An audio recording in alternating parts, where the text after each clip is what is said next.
Episode 7 के आरंभ में रावण कहता है कि उसे उसकी अमरता अभिशाप लग रही है क्योंकि उसे अपने पुत्र की क्रियाक्रम देखना पड़ रहा है। रावण कहता है जो अपने पुत्र की हत्या देख ले उसे फिर जीवन में कुछ और देखने की इच्छा नहीं होती।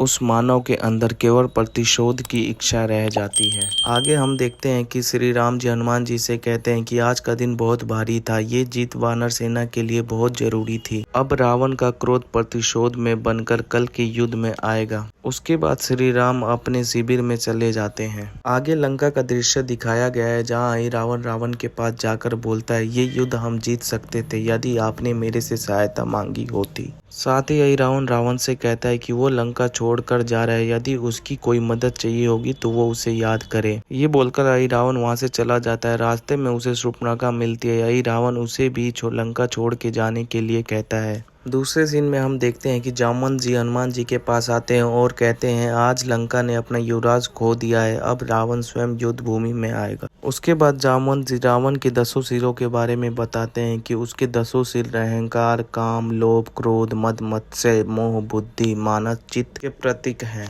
जामवंत जी कहते हैं उसे हराना आसान नहीं होगा। हनुमान जी जामवंत जी को बताते हैं कि ये रावण के 10 सिर झूठ के प्रतीक है और हमारे पास सच का प्रतीक श्री राम है।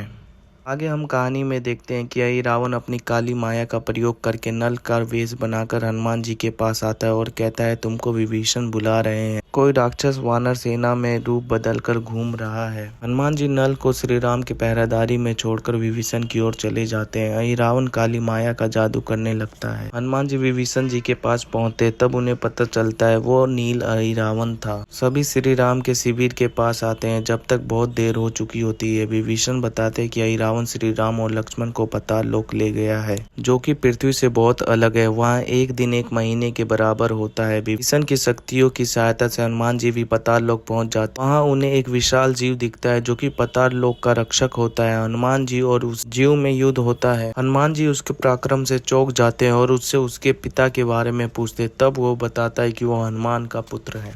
ये एपिसोड यहीं पे समाप्त हो जाता है। यदि आप इस चैनल पे नए हैं तो चैनल को सब्सक्राइब और वीडियो को लाइक जरूर करें।